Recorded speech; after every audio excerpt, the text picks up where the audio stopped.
Good afternoon, good morning, good evening. Welcome to the Conscious Consultant Hour, Awakening Humanity. No matter where you're tuning in from, when you're tuning in, welcome to the show. Whether you're listening to us live Thursdays at noon on talkradio.nyc or on Wednesdays on KMET in Palm Springs, California at 10 a.m. I really appreciate all the listeners tuning in. Thank you for joining us. I am especially thrilled at the show we have in store for you today. But first, and I really want to get to my guest, someone you might be a little familiar with. Of course, first, let me just talk about my little section from my book, Everyday Awakening.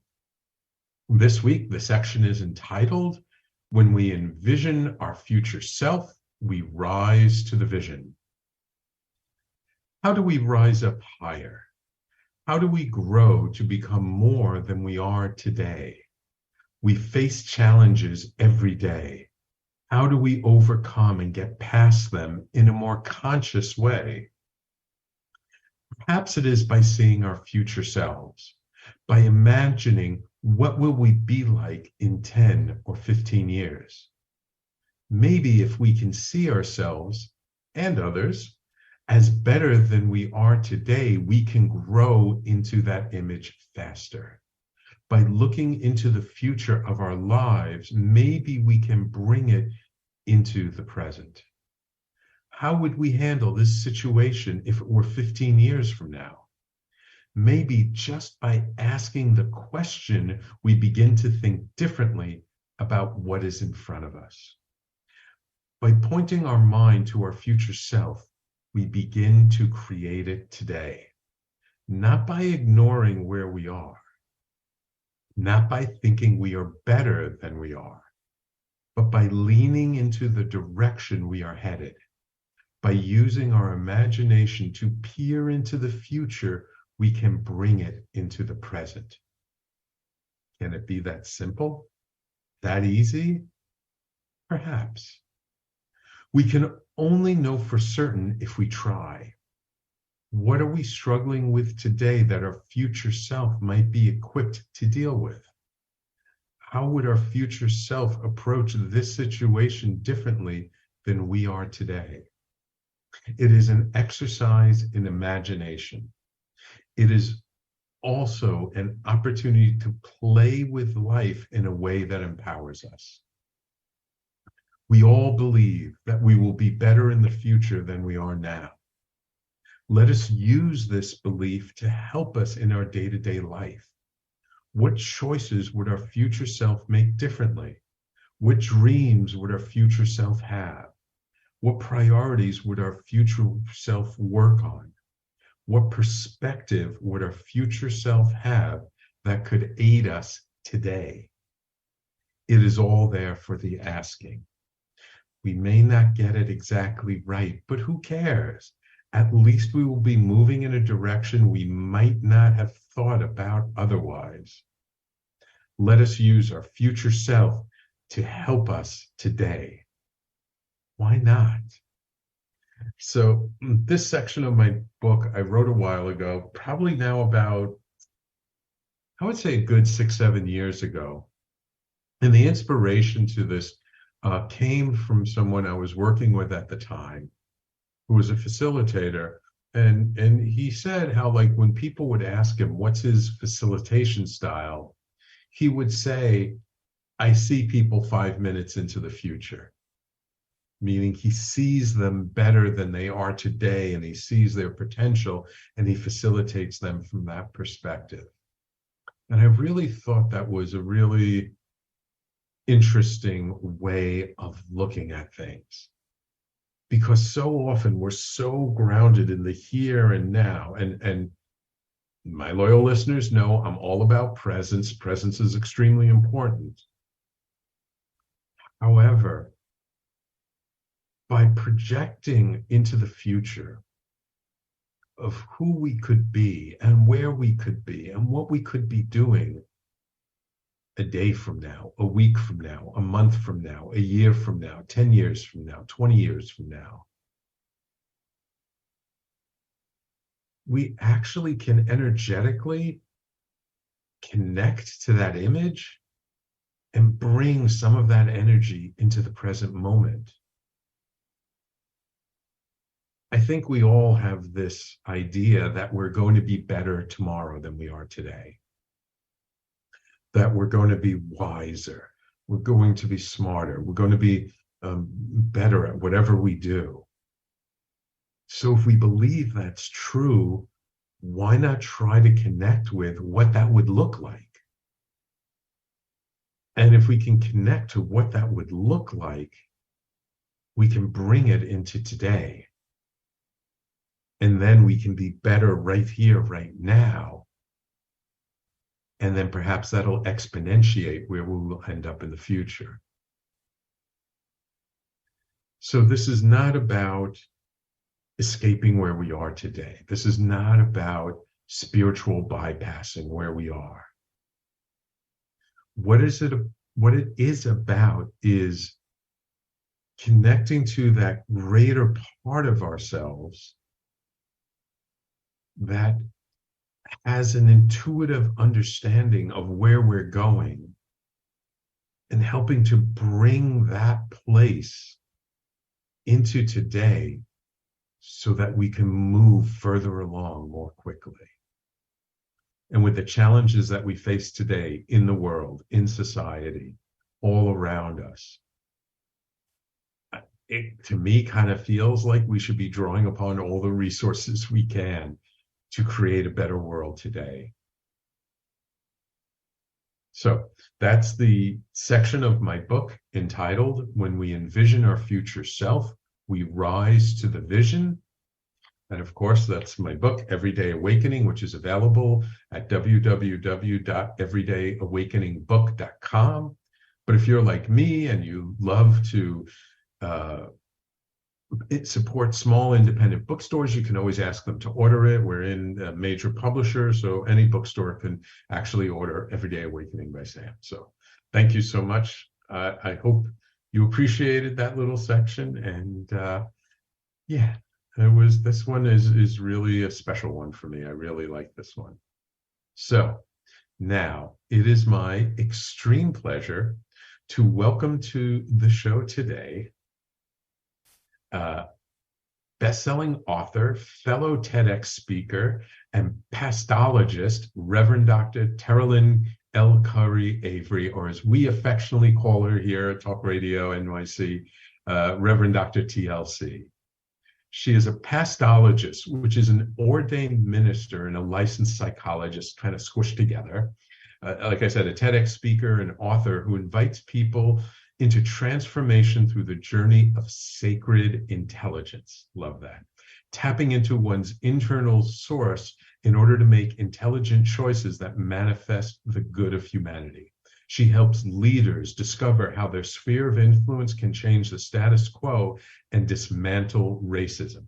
She's the author of 2 books, Dismantling Racism, Healing Separation from the Inside Out, and Sacred Intelligence, The Essence of Sacred, Selfish, and Shared Relationships. And of course, she is host of Dismantle Racism, which you can hear on Talk Radio NYC every Thursday, right before my show. So it felt like it was time to bring her on the Conscious Consultant Hour. Welcome, Reverend Dr. Terrlyn. Sam, it's such a delight to be here because usually I end my show with stay tuned for the Conscious Consultant Hour. And I was like, so come on over because I'll be guest there today. So I am so excited to be here. And I really enjoyed that piece that you were reading from your book. So many things went through my mind, which I'm sure as we talk today, we'll be able to connect what you're saying. But it was absolutely beautiful. Thank you. Thank you. You know, it's so funny because I'm just going through the book in order. Mm-hmm. You know, I'm probably about 3/5 of the way through the book. Mm-hmm. And it just, whatever section happens to come up that day always is the perfect section for whoever my guest happens to be. Oh, perfect. It was so perfect.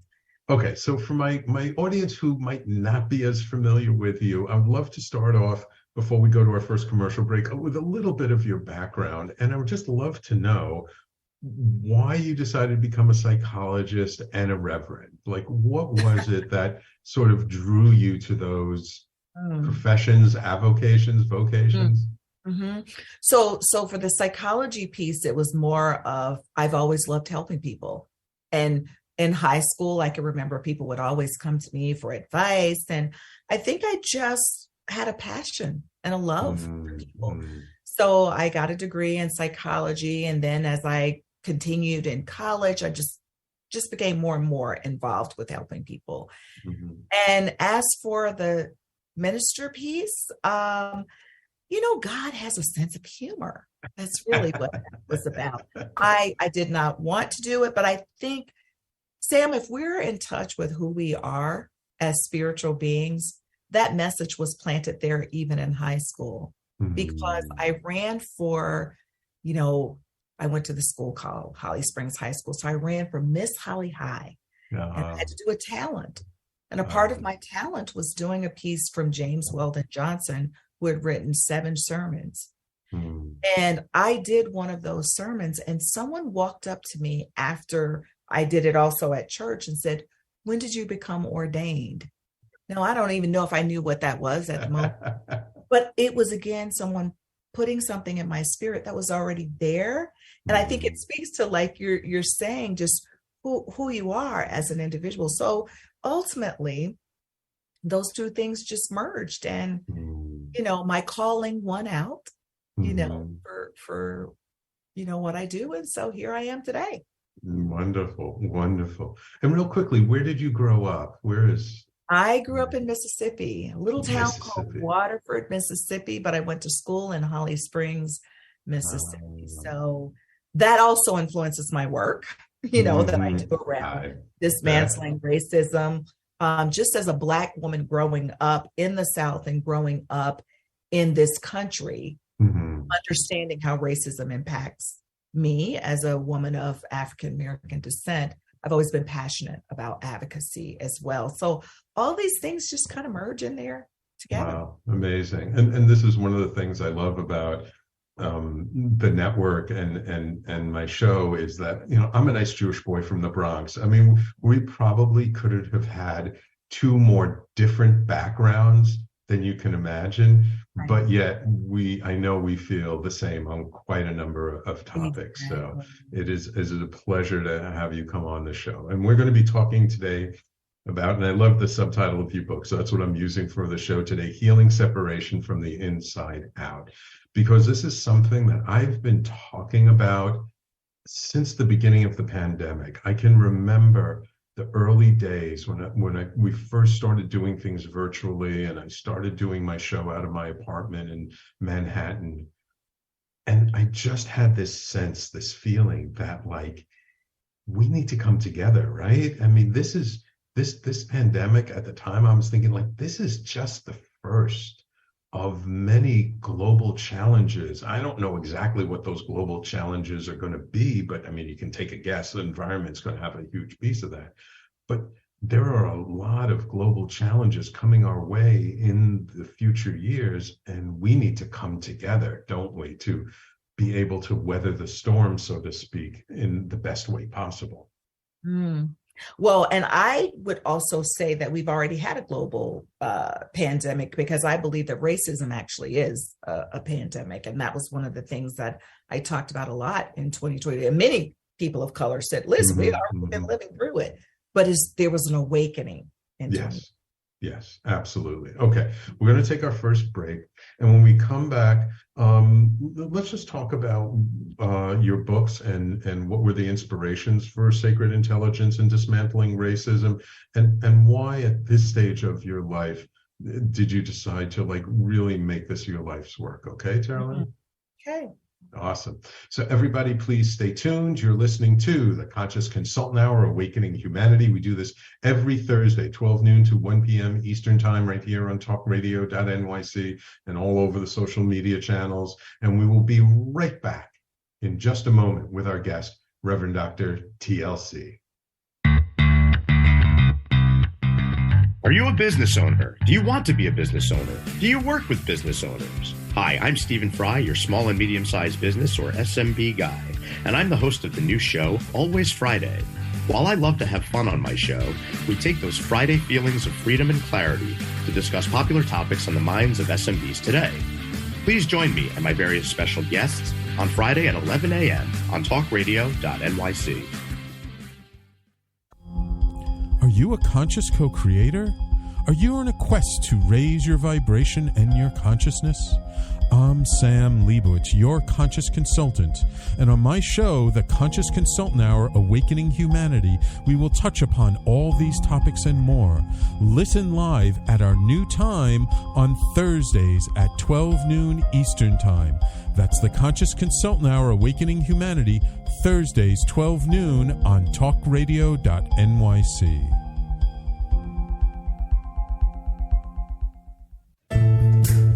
Are you on edge? Hey, we live in challenging, edgy times, so let's lean in. I'm Sandra Bargman, the host of The Edge of Every Day, which airs each Monday at 7 p.m. Eastern Time on talkradio.nyc. Tune in live with me and my friends and colleagues as we share stories and perspectives about pushing boundaries and exploring our rough edges. That's The Edge of Every Day on Mondays at 7 p.m. Eastern Time on talkradio.nyc. You're listening to Talk Radio NYC. Uplift, educate, empower.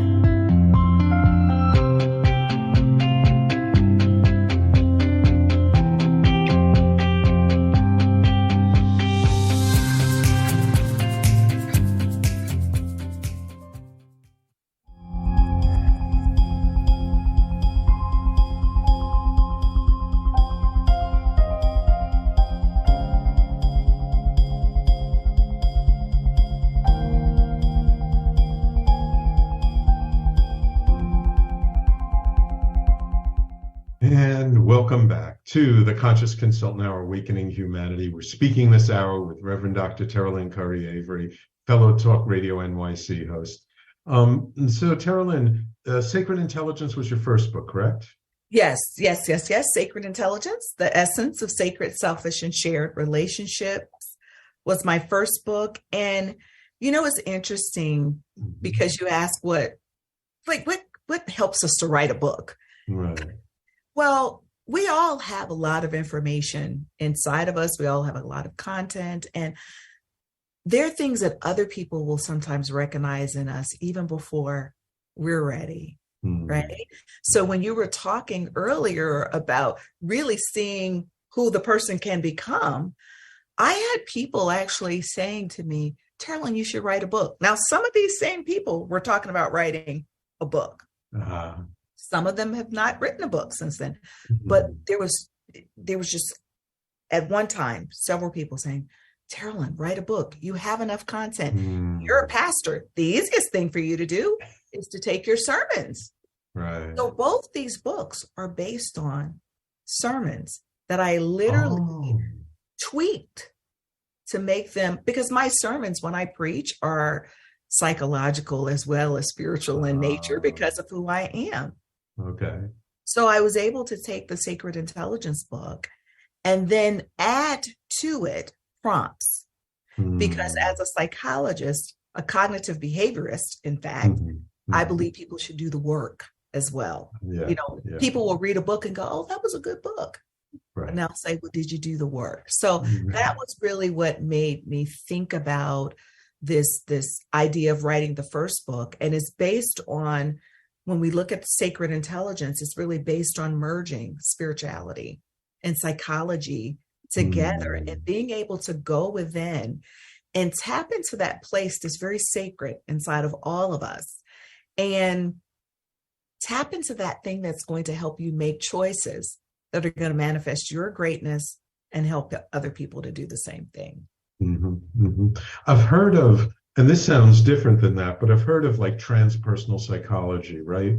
Where the idea that our spirit is something greater than just what houses our physical body, but you're talking something really at a deeper level, something that is quote unquote sacred. What does sacred even mean? I love to define terms, because sometimes we think we know, but when it comes down to it. So for me, sacred my sacred is God, but for someone else, that sacred may be something else.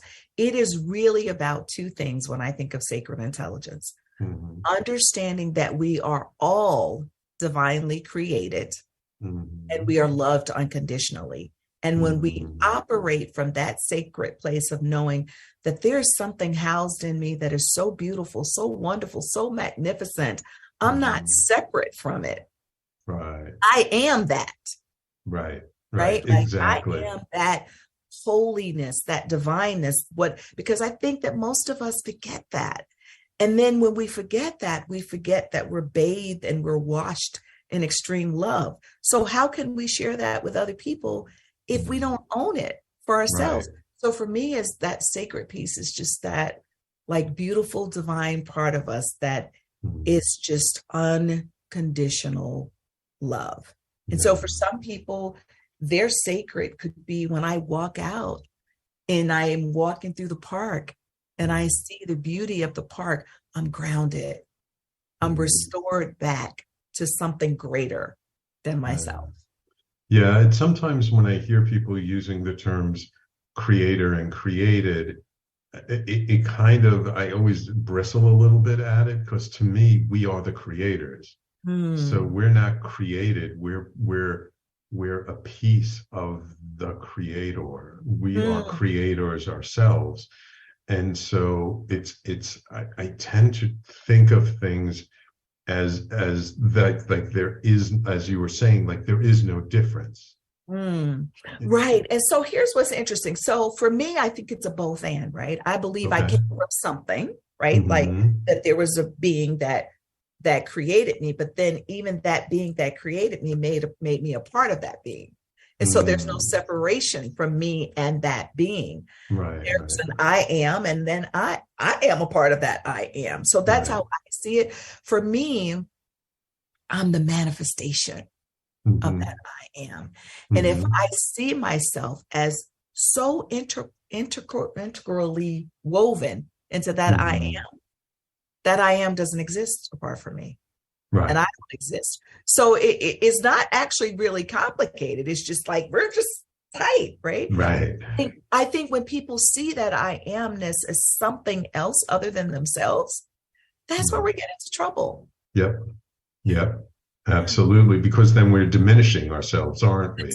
When we're making ourselves separate, like, oh, this is this great thing, but it's separate from me, then we diminish ourselves and we diminish our own innate abilities and our own innate responsibilities to choose and to really create. To create. Exactly. And, oftentimes I say to people, like, we create our life. And sometimes people are like, what do you mean? They don't like that. They don't like it because it means having to take responsibility. But, in so many ways, I feel we create our life because we are where we are because of choices we made, because of decisions, because of how we showed up in the moment, because of the presence we brought with us. Now, this is not to say like we're responsible for everything that happened to us, but we do have responsibility for how we choose to respond to what's happening, don't we? Exactly. And Sam, so I want to use a reference that maybe you're familiar with. I don't want to make an assumption, but like when we talk about this creator versus being creative, like co-creators is how I see it. So in my book, in Sacred Intelligence, I make reference to Moses crossing the Red Sea. Talk about when Moses got to the Red Sea, Moses was like, okay, God, you brought us this far. What now? And God basically said to Moses, why are you crying out to me? Use the staff that's in your hand. God could bring you to that Red Sea, right? Right. But if you don't do the work that you need to do, you will still be standing there at the Red Sea. So that's how I see it, is that there is a force that supports us. And there's that greater force that supports us. And then there's the force with us together, right? We're supported by all of the universe. Right. That's the thing that people have to see. If you make a choice, like you were just saying, if you make a choice that you want life to be different for you, it will be different for you. That doesn't mean for those who are listening, we don't have our struggles. Right. Because we do. Some of us are in some situations that is difficult for us to get out of in this moment. Right. But when we make that choice, just like Nelson Mandela was in prison, and they had no choice. He's in prison. But there's something that Nelson Mandela held on to while he was in prison. And Sam, you said it yourself when you were reading, he saw himself beyond the moment. Right. And that's powerful. Right. To be able to see yourself beyond the moment. Because we may not be able to stop our challenges from happening, but we can shift our perspective around our challenges to make them less challenging. We can shift how we're showing up in the moment that then changes the whole energy around it. So the actual physical circumstances might not shift right away, but if we shift our energy around it, that will lead to changes in the physical manifestation of what's happening around us, won't it?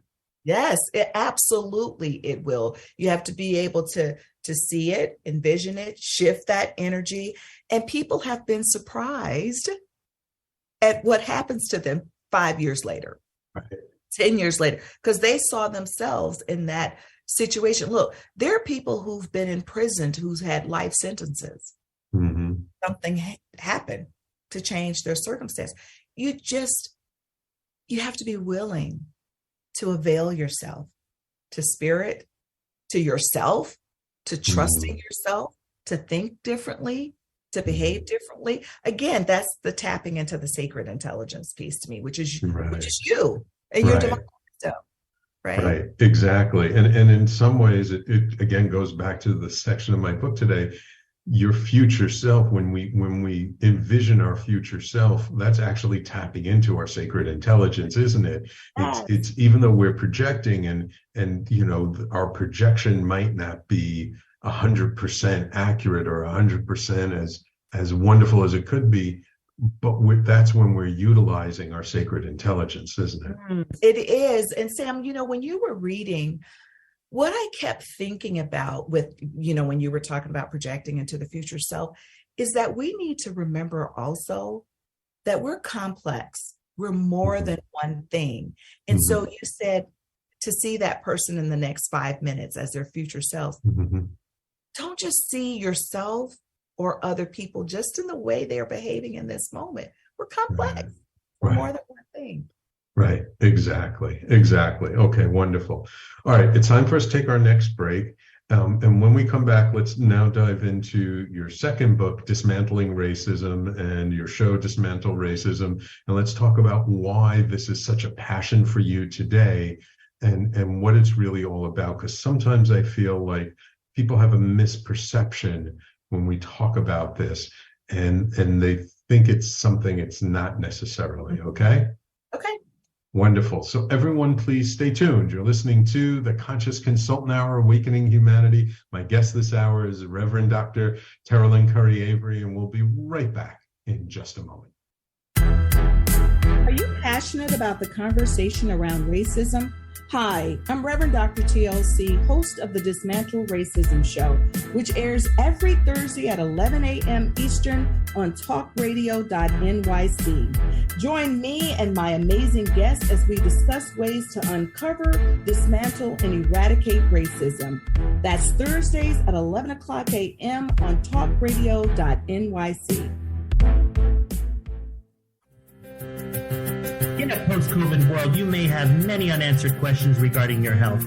Are you looking to live a healthier lifestyle? Do you have a desire to learn more about mental health and enhance your quality of life? Or do you just want to participate in self-understanding and awareness?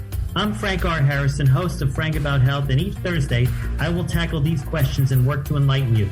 Tune in every Thursday at 5 p.m. on talkradio.nyc, and I will be frank about health to advocate for all of us.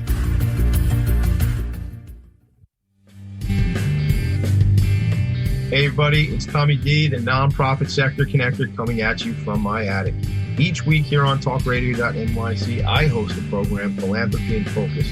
Nonprofits impact us each and every day, and it's my focus to help them amplify their message and tell their story. Listen each week at 10 a.m. Eastern Standard Time until 11 a.m. Eastern Standard Time, right here on talkradio.nyc. You're listening to Talk Radio NYC at www.talkradio.nyc. Now broadcasting 24 hours a day.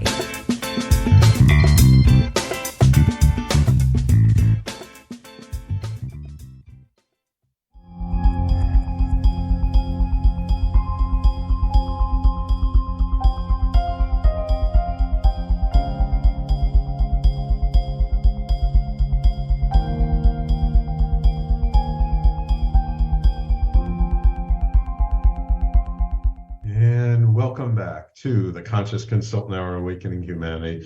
So Terrlyn, when did you decide that you wanted to write a book around racism? So again, it almost seems like something decided for me. My goal was to write a book on the wounds of religion because I feel very passionately about that. And so any chance I get, I want to also talk about that. So in fact, when I first met you in a mutual group that we belong to, that really was my goal. But in 2020, when George Floyd was murdered, I had several colleagues, white colleagues in particular, who were just struggling. And I actually was in a writing group, again, writing this book on the wounds of religion. And when I was interviewing people for my, avatar, one person in particular said to me, Terrlyn, you should write a book on faith because COVID was happening. This person's not religious at all. I thought you should write a book on faith. And shortly after that, George Floyd was murdered. And then, a few of my white colleagues who were really struggling was like, Terrlyn, you could write a book in you could write a book in 30 days around this. Well, I understood that I could do that, but I knew that it had to be more, just a little bit more punch and significance to just here's some things to do. So again, I had sermons on faith that were related to the pandemic that quickly turned into sermons around COVID and race because it was all brewing at the same time. So that's why I wrote this book. And I also believe it's God inspired, right? Because when you're connected with I amness, those messages are always put there in your spirit. Sometimes it takes other folk, saying, come on, now is the time. And so really, my book, Dismantling Racism, Healing Separation from the Inside Out, really came from wanting to have a stronger voice and really wanting to have an impact. And I don't know if you will recall, Sam, when you and I met, you had talked to me about doing a radio show. And at the time, it was before racism. I really was doing the wounds of religion. And I was just like, it didn't feel like it was the time for me to embark on that. But then you actually approached me again once. I don't know if maybe it was even before the book was actually out. I think it might have been because it's going on almost 2 years, actually, if you can believe it. And the book has only been out a year. And so there was a message then. There was an understanding that I am called to impact the world. And one of the ways of impacting the world is to amplify voice. So when you respond to that sacred intelligence, when you respond to the I amness, sometimes it feels like there's no choice, Sam. We're just responding to like I'm sure when you wrote your book, and if you think about what you're doing and how you're evolving, it's almost like, yeah, this is what I was born to do. This is why I'm here for such a time as this. Absolutely. I mean, it's in some ways, it's like this is a very challenging time to be around, but it's also a very exhilarating time. And there's so much possibility, and there's so many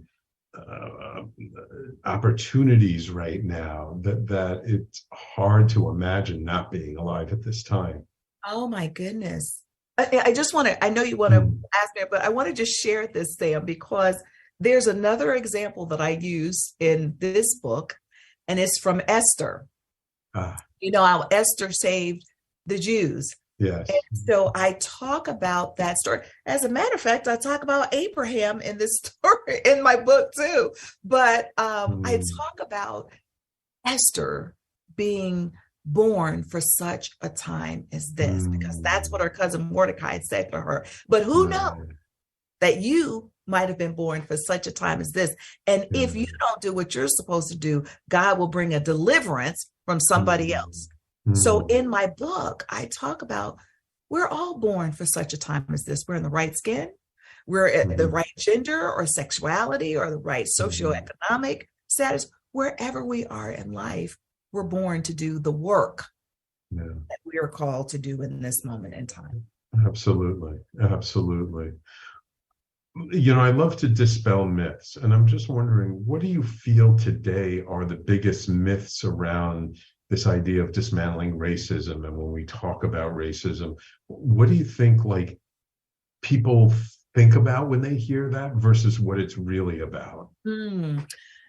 So one of the things, and I would probably call it for some people more of a fear, because all of racism is all based in fear. Right. So there's a fear that if I work to dismantle racism, I'm going to lose out on something, that my rights are going to be taken away, that my privileges are going to be taken away. And that's based on a scarcity mentality. Right. So there's a myth or a false belief that there's not enough in the world for all of us. And absolutely there is. Yeah. I'm not trying to take what anybody else has. I just want a little piece of the action myself, right? I just want to be treated as a human being. Right. So I think that that's one thing that is really important for listeners to know. The second thing is, and this is what I run into all the time with the people that I do work with, particularly white people, is that there is a fear that I'm going to do or say something wrong.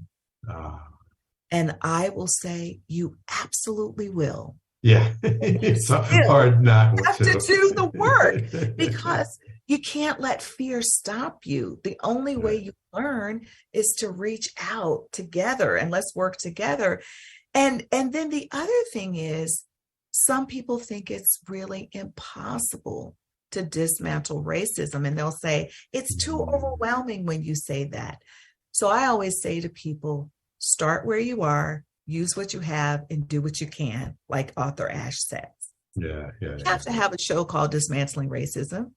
You can be like this woman. I was getting my nails done the other day, and I heard a conversation where this woman, two white women, and one said, I just don't understand why we can't use the name Redskins. We've just gone too far. What difference does it make? And you could tell she had some angst around it.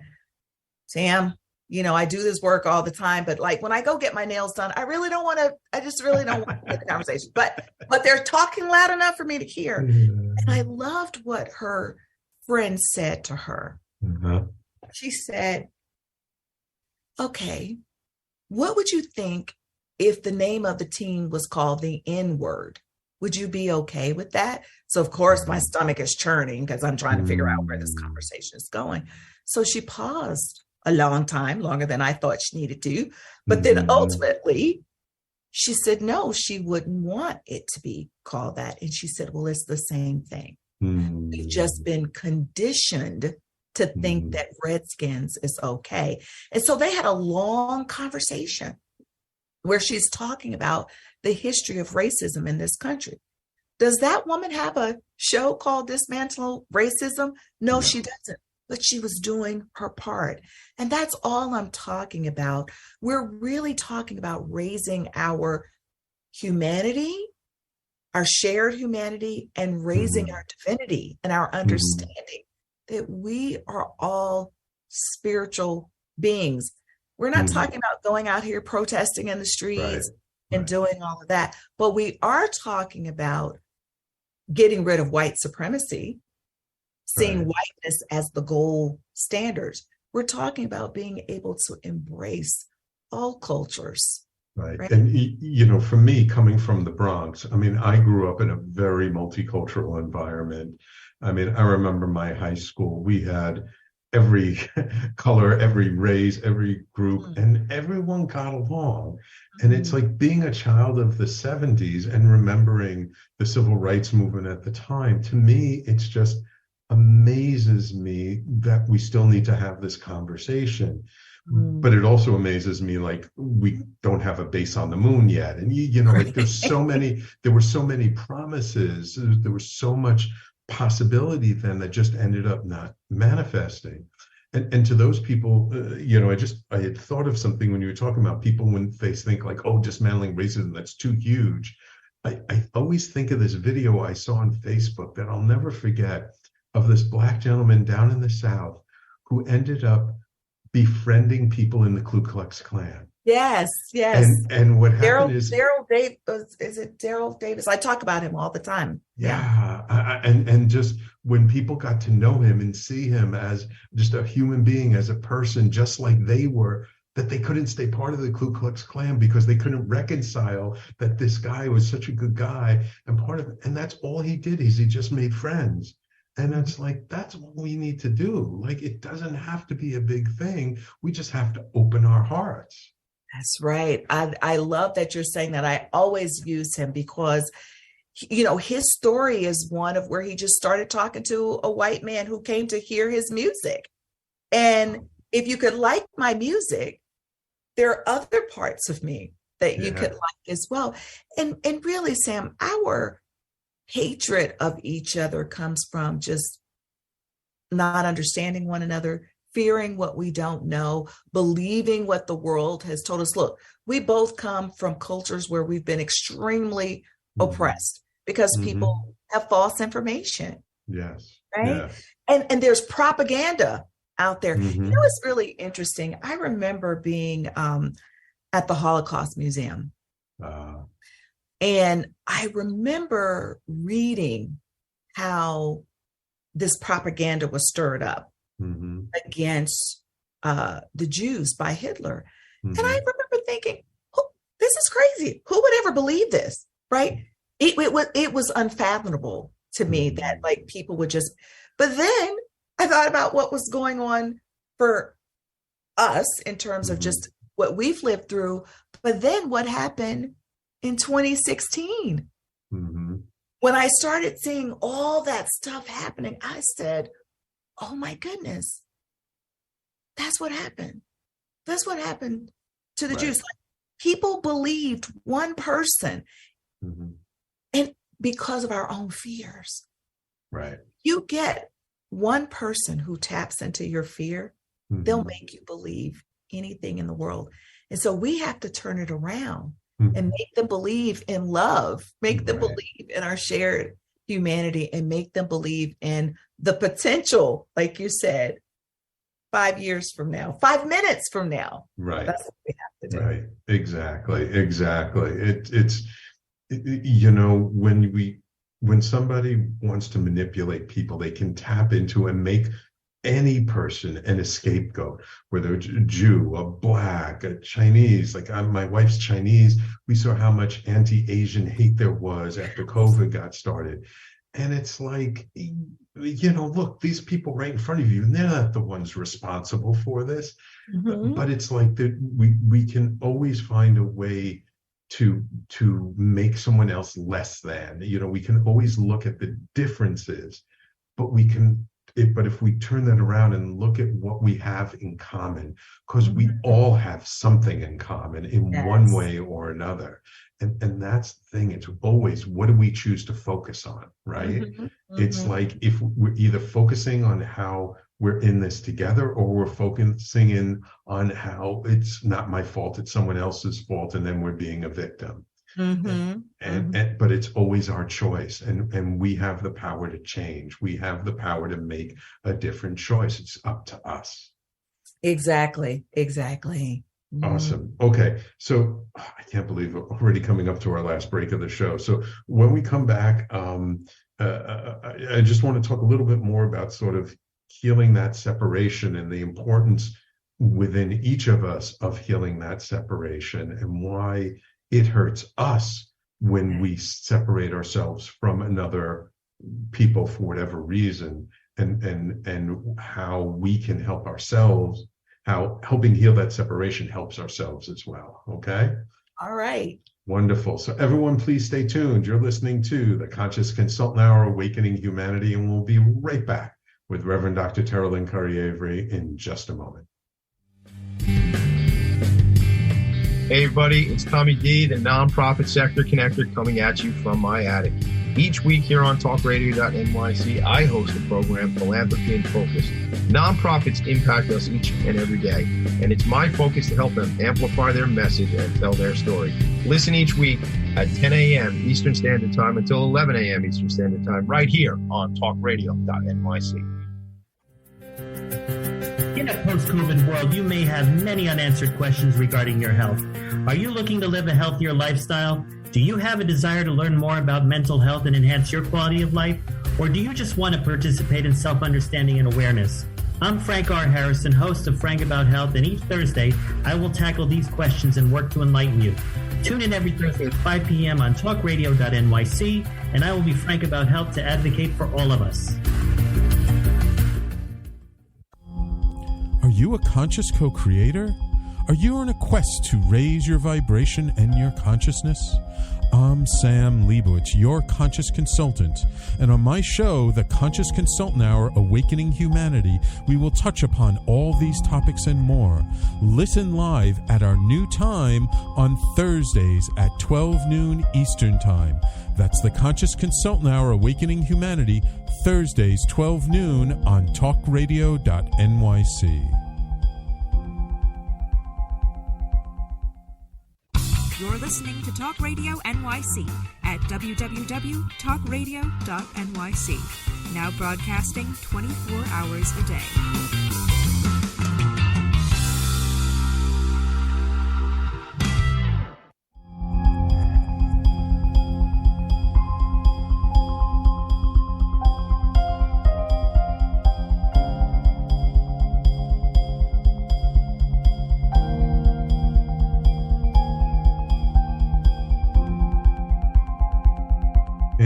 Welcome back. So Terrlyn, when one of the biggest problems I see with just the whole concept of race and racism and any of these things that separate us is it causes a separation within, doesn't it? Mm-hmm. Mm-hmm. Absolutely, it does. And, Sam, when I'm teaching people about, how to dismantle racism, I actually talk about the cost of racism to white folks, as well as people of color, because I think sometimes when we're othering people or we're in the group that's not in the moment being oppressed, because many of us are, we don't stop to think about the impact for us. And so there's our personal growth and development is stunted when we decide that I don't need to dismantle racism. I can live in my all-white neighborhood.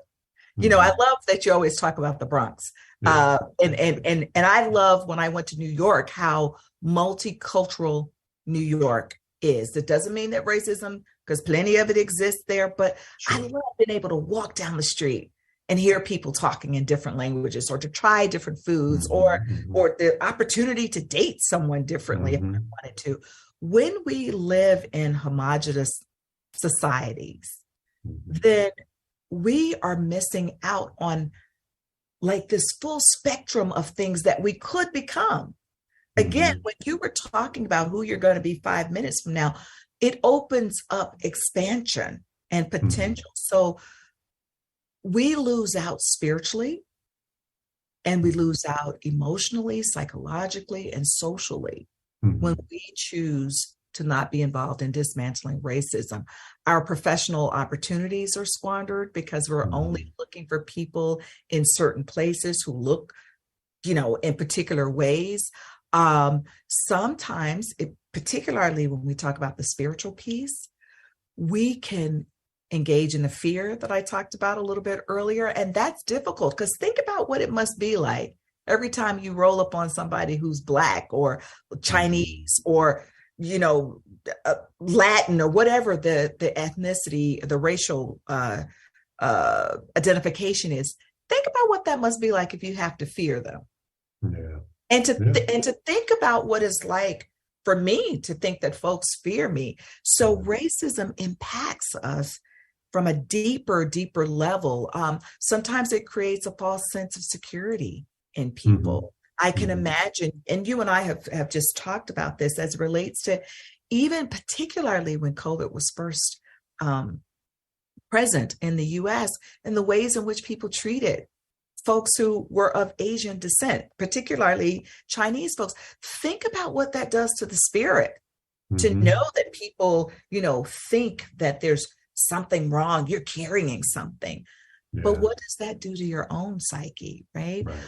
There are things like guilt and other, like a negative self-image.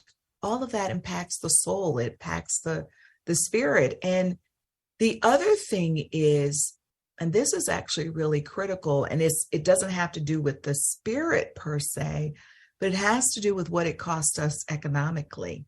Because racism, there's an estimate that it's cost like $16 trillion due to things like loss of economic loss due to housing practices, because things are different when I go out to buy a house than maybe when you go out to buy a house or someone else goes out to buy a house. Educational opportunities. And so people are missing out economically.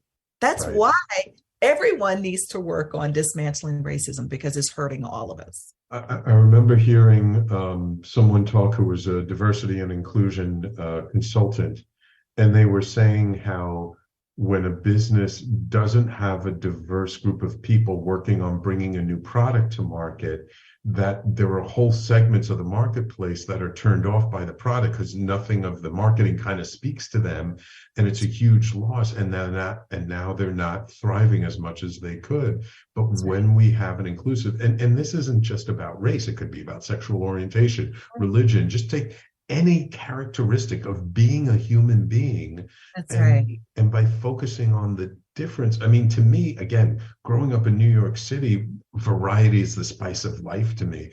I can remember, it must have been like 20 years ago. I think I was at a conference in Utah, and it was all white people. And I felt uncomfortable because I'm just used to always being around a variety of people, and like to have it all be so homogenous, it made me feel uncomfortable. I'm like, where's everybody else? Right. That's a great example. So we just got a few minutes left. I would love to know, what is your projection of 5 minutes into the future? Who is Terrlyn 5 minutes, 5 years from now? Thank you. That's a great question, Sam. Terrlyn is still evolving. And that's the thing that's important for folks to know. I evolve even on my conversations about racism and how I teach it, because I completely teach it from a place of love now. And I think before, I've been doing this work for over 20 something years. It was like, this is what you need to do to dismantle racism, blah, blah, blah, blah, blah. And it was a great protocol. But now I start from that place of love and tapping into the greatness of who I am, which I did then too a little bit, but it's even more so now. So Terrlyn is a woman who is continuously evolving and maintaining, this stance of that is capable. And I believe I'll have an even greater impact in 5 years with this work. Wonderful. So Terrlyn, if people want to learn more about you, get in touch with you, how do they find out? What's your website? What would you like people to know? It's sacredintelligence.com. They can go there and find out how to get my books, find out how to work with me, all of that good stuff. And they can listen live on Thursdays on Talk Radio NYC to the Dismantle Racism show, and they can learn even more about me and my guests there. Yes, at 11 a.m. Eastern time, right before the Conscious Consultant Hour. So my loyal listeners, you got to start tuning in an hour earlier so you can listen to both our shows. Terrlyn, thank you so much for coming on my show this week. I truly appreciate you, and I'm so grateful that you're part of Talk Radio NYC. It means a lot to me, because I want the station to reflect a diversity of people as well. Thank you, Sam, for having me. It was good to see you and good to talk to you. Yeah, it's good to talk to you too. And I wish you all the best. And real quickly, any books you're working on for the future, or? Well, I do on Facebook, I do something called Prayer Time with Dr. TLC. So I'm turning those prayers into a book since I have them all collected there. Oh, nice. And they're just very general prayers. So people don't have to worry that they'll be offended by calling a particular name, but if they're just prayers that keep us grounded and moving throughout the world. Cool. Do you have a name for it yet? I don't, but you better believe Sacred, Selfish, and Shared will be in there somewhere. All right. Beautiful. Thank you so much. All right. And thank you, my loyal listeners, for tuning in every week. I appreciate you all so much. Without you, there is no show. And don't forget, if you missed any part of today's show, you can always catch the replay on talkradio.nyc. Or if you love listening to podcasts, the podcast is up on Apple, Google, Stitcher, Spotify, Pandora, iHeartRadio. We're all over the place. And if we're not on your favorite podcasting platform, let me know, and I will make sure we get on there. Thank you all so much. Remember, later today, 5 p.m. Eastern Time, it's Frank Harrison and his show, Frank About Health, followed tomorrow. We have 3 shows on Fridays now again. Yay, we have Philanthropy in Focus, always Friday, and our newest show, Intangify, with Matthew Asbell, a wonderful IP attorney, giving great information for business owners out there. And also for all the listeners on KMET in Palm Springs, California, I'm renewing my contract. We'll keep going there. Thank you all tuning in. We will talk to you all next week.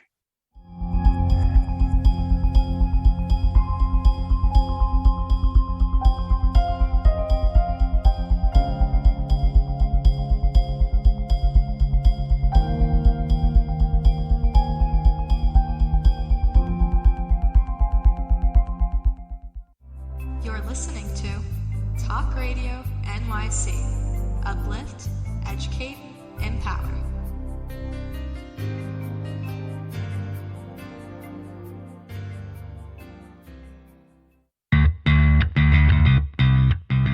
Are you a business owner? Do you want to be a business owner? Do you work with business owners? Hi, I'm Stephen Fry, your small and medium-sized business, or SMB guy, and I'm the host of the new show, Always Friday. While I love to have fun on my show, we take those Friday feelings of freedom and clarity to discuss popular topics on the minds of SMBs today. Please join me and my various special guests on Friday at 11 a.m. on talkradio.nyc. Are you on edge? Hey, we live in challenging, edgy times, so let's lean in. I'm Sandra Bargeman, the host of The Edge of Every Day, which airs each Monday at 7 p.m. Eastern Time on talkradio.nyc. Tune in live with me and my friends and colleagues as we share stories and perspectives about pushing boundaries and exploring our rough edges. That's The Edge of Every Day on Mondays at 7 p.m. Eastern Time on talkradio.nyc. Are you a conscious co-creator? Are you on a quest to raise your vibration and your consciousness? I'm Sam Leibowitz, your conscious consultant, and on my show, The Conscious Consultant Hour, Awakening Humanity, we will touch upon all these topics and more. Listen live at our new time on Thursdays at 12 noon Eastern Time. That's The Conscious Consultant Hour, Awakening Humanity, Thursdays, 12 noon on talkradio.nyc.